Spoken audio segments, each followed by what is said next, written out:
Hello, hello. Is this the first time I'm seeing you? First time we've been together without masks or something? Feels great. That's who you are sitting out there. Thank you all for being here this afternoon. It's been a busy time. We're so proud of our president as he represents our country and our values in these days over there with NATO, EU, the G7, NATO, EU, and now vis-a-vis Putin. I'm just very proud of him, and so we're all sort of in the aftermath of his visit. But our work here has continued, as does his, for our country, even when he's away. Let me just quote a couple of headlines. UN warns that runaway inequality is destabilizing to the world's democracies. Beyond pandemic upheaval, a racial wealth divide endures. Powell, that would be the chairman of the Fed, Powell defends Federal Reserve's attention to inequality. Post-pandemic economy will boom, but not for all. That is really what brings us together. For us to come together to build an economy where the prosperity is shared by all Americans. In December 30th, I put out a statement announcing that our rules package would contain provisions for a select committee, and that is what we did. However, I am now announcing the members of that select committee because, as you know, we had unforeseen events following December 7th that have, December 30th that have taken up our time. The Select Committee is called the Select Committee on Economic Disparity and Fairness and Growth. It is predicated on something said by Franklin Roosevelt when he established something he called the Temporary National Committee, the Temporary National Economic Committee. And this is what he said at the time. The liberty of a democracy is not safe if the people tolerate the growth of the private power to a point where it becomes stronger than their democracy, the democratic state itself. The liberty of a democracy is not safe if the business system does not provide employment and produce and distribute goods in a way as to sustain acceptable standard of living. He went on to say in a message to Congress, he made this announcement in an address to Congress. He said, "We believe in a way of living in which political democracy and free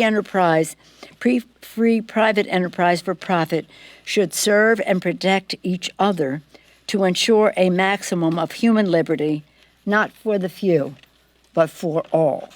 So in that spirit, we have established this select committee.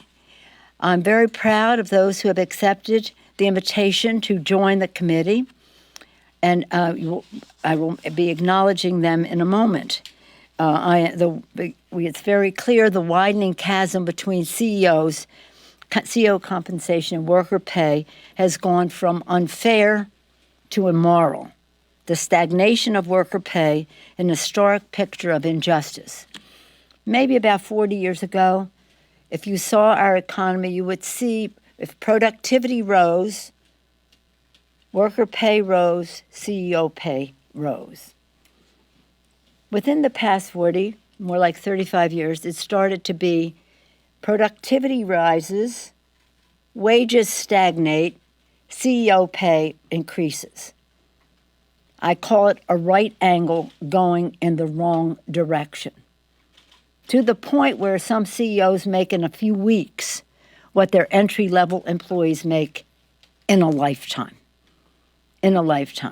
So the question is, let us define the challenge and hear from those most affected by it, most in need, most concerned about the diminishing of the luster of the American dream. because that has a very demoralizing effect on our country. Everybody has to think that they and their families will have a better future than their parents. And when that is dulled, again, not good for a country. I have more to say on this, but I want you to hear from our distinguished chair, who has agreed to take on this responsibility. I'll use his words to describe him, and that is that Jim Himes, he's a member of the Financial Services Committee. I'm sure you probably know that. But he wants to bring extensive professional experience from the private sector, where he was before, and in affordable housing, which is very important into reducing the actual racial divide in equity in our country. I am pleased that he has, for a time now, one of the motivations for putting this together was that people were coming with suggestions, whether it was about housing, whether it was about a sovereign fund in order to use the profits to help the neediest in our country, a 50-year bond with low interest rate. Everybody had different suggestions how housing could impact fairness and equity. And I would always just refer to Mr. Himes and say, could you take these meetings? Can you see how they could be incorporated into our regular order with our committees?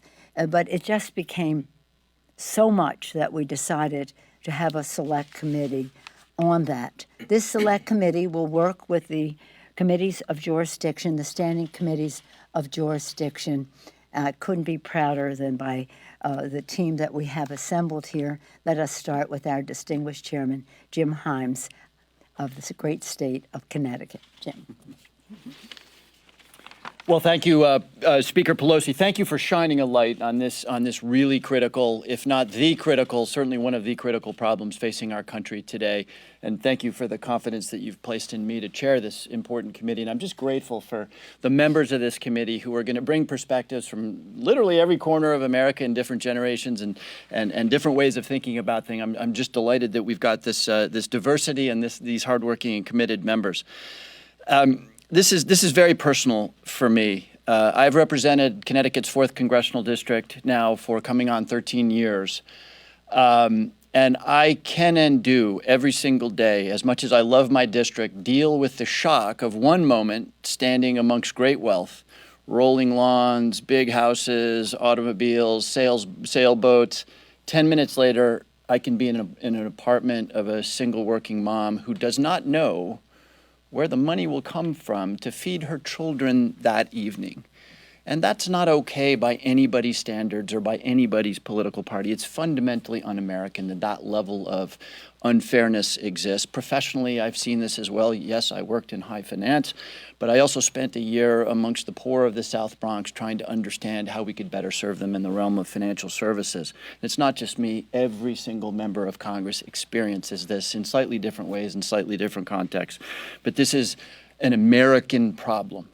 It need not be a partisan problem, but it is a problem that we must solve.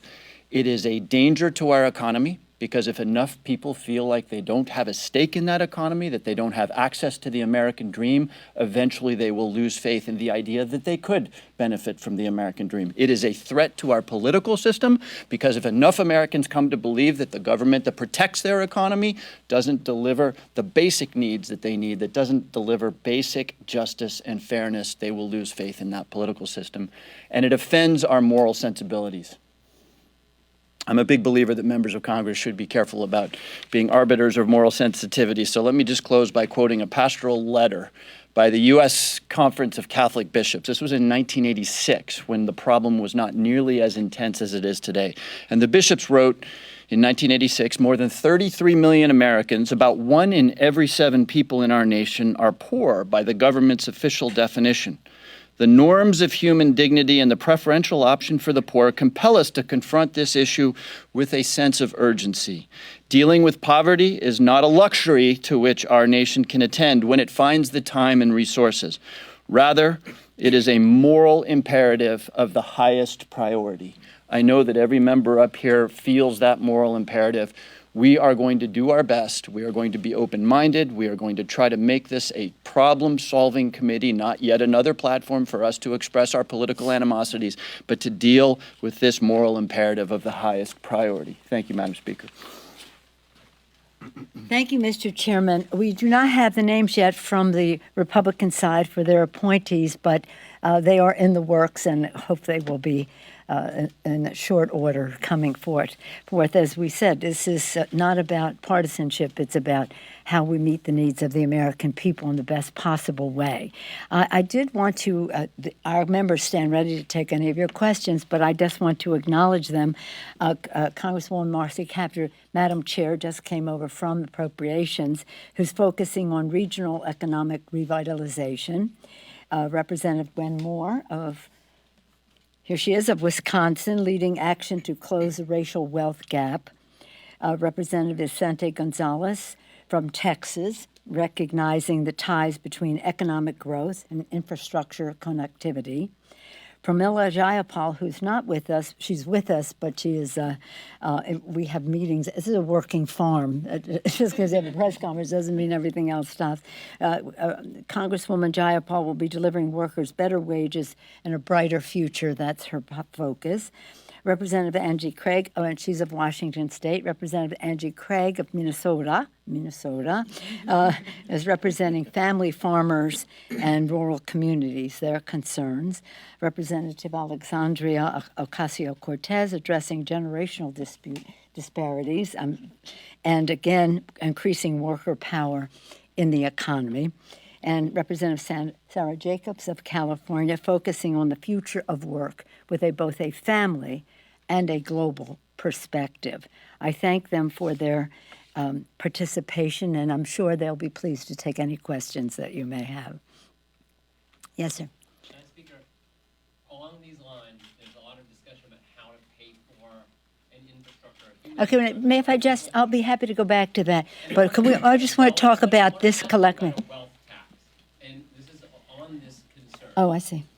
Would you like to see the Congress consider and pass a tax on wealth, on unrealized asset gains that the super wealthy, the Jeff Bezos? Let me repeat what I said at the beginning.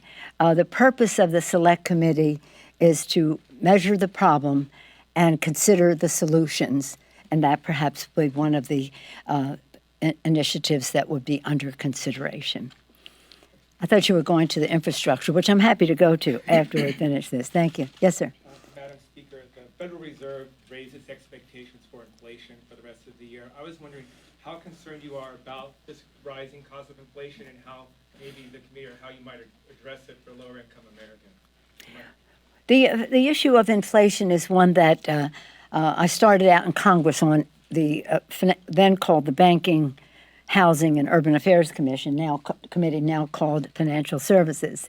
And one of the very first meetings we had with the then chairman of the Fed, and I was very, very junior, practically like this with the guest, right in that first row, of which there were like four. You know, Marcy, you were senior to me, but we've been there. You know what I'm saying. And the chairman of the Fed said, when we were discussing inflation, because he was reporting on inflation and unemployment, Humphrey Hawkins, he said, when asked about inflation, he said, unemployment is dangerously low. Unemployment is, remember that, Marcy? Yeah. Oh my God. Unemployment is dangerously low. The issue of inflation has been addressed by the chairman of the Fed and the Secretary of the Treasury, who have said, should there be something of concern, we have the tools to deal with it. But it should not stand in the way of the increase of in employment in our country. Any of our colleagues want to speak to inflation, Mr. Chairman? I'm not going to front run the conclusions of the committee, but here's how it relates to the committee. If you have $1,000 in the bank, which most Americans don't, but that's not a wealthy person. If you have $1,000 in the bank, inflation attacks that $1,000. It makes it less valuable. If you have a lot more in stocks and commodities and swaps, those grow with inflation. So it's yet another example about how inflation will, if it does come, and that's a debate right now, yet again create a structural problem for those who are trying to climb the ladder. And my colleagues, you're invited to chime in on any of these if you wish. Can Mars? Oh, I'm sorry. Thank you. I don't know what the thrust of your question is, but what we have been told by folk like Janet Yellen, for example, and economists on both sides of the aisle, is that worrying about inflation should be secondary to what we have just done. As things like the American Rescue Plan, where we spent money to bail people out of the circumstances they were in due to no fault of their own. So while inflation is a problem, again, as the speaker said, the Fed has tools to do that. Right now we have very, very low interest rates. And they have tools to be able to do that. But I think that our focus on inflation in the midst of this crisis is inappropriate. And again, conservatives, Republicans, Democrats have agreed to that. Marcy, thank you. Gwen. I view my job on this committee, and I want to thank the speaker very much for her attention to the serious situation facing millions of people in our country and the lack of real wealth creation for some regions being very, very serious as our chief mission. In terms of inflation, I think you have to go back and look. If you look back in the 1980s, we went into deep, deep recession because of rising oil prices, over $4 a gallon for a price of gas. So there was high inflation, but why did that happen? It happened because we were dependent. We were not independent as a country. We are now about 95% independent for the moment in terms of energy production here in our country, and we have to keep up the pace. If you look back at the crash of 2008 and you look at housing inflation, that was a Wall Street-induced collapse, and people made a lot of money. So you can look at housing inflation, but there were reasons that that happened. Our job has to be to create wealth and a path to the middle class for every American. And for those that have lost footing, and there are millions in my region that have, we have to look at how we put Humpty Dumpty back together again in the various regions of this country. I think that we're just coming out of this pandemic, and I think some of the inflation we see right now, if you look at gas prices, for example, I think we see an oil and gas industry that is worried about competition. And I'm not saying that the increase in price isn't a natural market function. However, I think it is also a hedge against what they see coming down the road in terms of real competition. And we are all here for real competition. Thank you. My name is Angie Craig. I represent Minnesota's 2nd Congressional District. And right now, if you look above that district, about 60% of it's going to be covered in corn and soybeans. So hopefully that frames my district for you. You know, one way we can de-risk inflation is long-term investment in infrastructure. So I'm coming back to this original question that we had.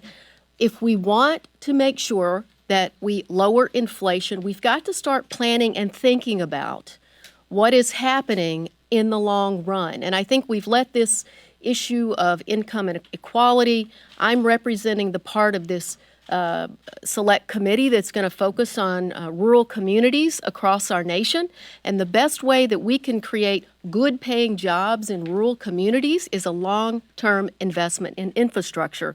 And that will also de-risk inflation. Thank you so much, Speaker Pelosi, and thank you and congratulations to our new chairman and as well as all of our new colleagues on this committee. I think this is an extremely important moment. On the question of inflation, I have the privilege of serving on financial services as well, alongside Representative Himes. And we've had Chairman Powell come in quite a few times over the last 1 to 2 years. And one of the things that is slowly emerging around questions of inflation, employment, et cetera, is that the traditional relationships that the Fed has and trends that the Fed has relied on regarding questions of full employment and inflation have been directly challenged by the macroeconomic developments and trends that we've seen in the last 2 to 3 years, to the point that Chairman Powell himself has kind of talked about these relationships now being at a faint heartbeat when we thought they were almost macroeconomic law in a way. And so I think that one of the things that would be interesting for us to examine is that we should probably revisit some of the basic macroeconomic assumptions about the U.S. economy and not take for granted that inflation is due to one thing or another, or that full employment is impossible in the United States of America. And I believe that's been reiterated at the White House with very promising assertions and ambitious goals in trying to make sure that every American has a dignified job. Thank you. Well, thank you all, and thank you, Madam Speaker, for appointing me to this select committee. I'm honored to be serving with all of you and with you, Mr. Chair.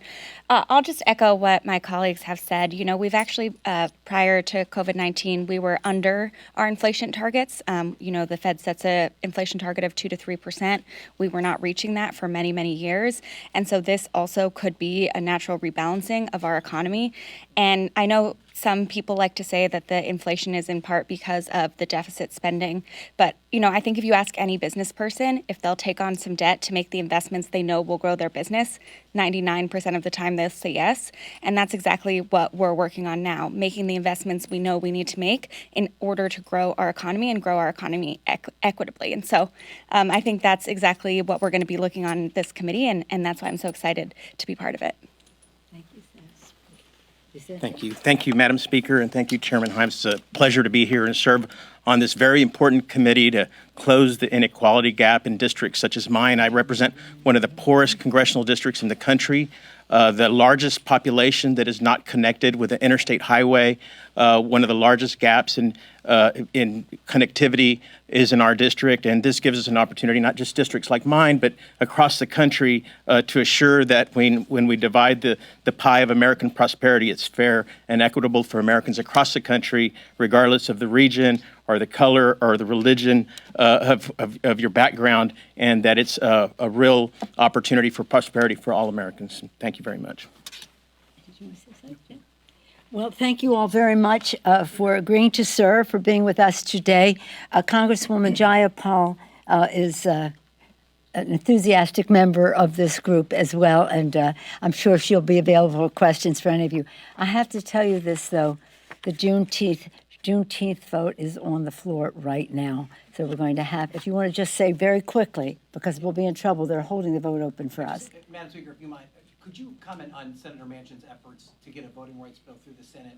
He proposed a variety of changes to the bill that you've already passed. Do you feel hopeful about that? Yes. Do you agree with the changes? No, some. I've seen the changes that he has suggested. We've discussed that. This is a negotiation in the Senate, however, and I think there's a path. And as I said on TV on Sunday, I haven't given up on him.